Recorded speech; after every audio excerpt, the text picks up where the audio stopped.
Hi అండి, నమస్తే, welcome back to our channel. ఈ రోజు రెసిపీ సగ్గుబియ్యం ఇడ్లీ టమాటో చట్నీ కోసం. మార్నింగ్ టిఫిన్ కి నైట్ ఒక బౌల్లోకి ఒక గ్లాసు ఇడ్లీ రవ్వ, ఒక గ్లాసు నైలాన్ సగ్గుబియ్యం వేసి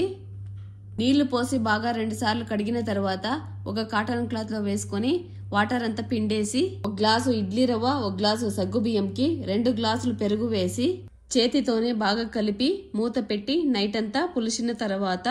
మార్నింగ్ ఒక స్పూన్ సోడా, సరిపడా సాల్ట్ వేసి బాగా కలిపి 10 నిమిషాలు మూత పెట్టి టమాటో చట్నీ కోసం పాన్ లో కొద్దిగా ఆయిల్ వేసి ఆయిల్ వేడెక్కిన తర్వాత శనగబ్యాళ్ళు 1 స్పూను, 4 బ్యాడిగి మెంతికాయ, 2 గుంటూరు మిర్చి, ఉద్దిపప్పు 1 స్పూను వేసి వేగిన తర్వాత కట్ చేసుకున్న చిన్న ఆనియన్ 4-5 గార్లిక్ వేసి ఆనియన్ వేగిన తర్వాత కట్ చేసుకున్న మీడియం సైజు 4 టమాటో వేసి బాగా కలిపి మూత పెట్టి 4-5 నిమిషాలు మగ్గిన తర్వాత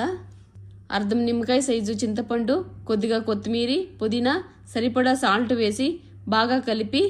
మూత పెట్టి 2 నిమిషాలు మగ్గిన తర్వాత స్టవ్ ఆఫ్ చేసి చల్లారే లోపల ఇడ్లీ పాత్రలోకి కొద్దిగా వాటర్ వేసి వేడెక్కిన తర్వాత ఇడ్లీ ప్లేట్లోకి సగ్గుబియ్యం పిండి వేసి వేడెక్కిన ఇడ్లీ పాత్రలోకి ఇడ్లీ ప్లేట్లు పెట్టి మూత పెట్టి హై ఫ్లేమ్ మీద 10 మినిట్స్ ఉడికిన తర్వాత స్టవ్ ఆఫ్ చేసి 2 నిమిషాలు చల్లారే లోపల వేయించి చల్లారి పెట్టుకున్న టమాటోలు మిక్సీ జార్లో వేసుకొని నైస్గా రుబ్బి ఒక బౌల్లోకి వేసుకొని తిరుగుబాతు కోసం కొద్దిగా ఆయిల్ వేసి వేడెక్కిన తర్వాత 1 స్పూన్ ఆవాలు, తుంచిపెట్టుకున్న 1 ఎండుమిరపకాయ, కొద్దిగా కరివేపాకు వేసి వేగిన తర్వాత చట్నీలో వేసుకొని ఇడ్లీ పాత్రలో నింటి ఇడ్లీలు తీసి టమాటో చట్నీతో సర్వ్ చేసుకుంటే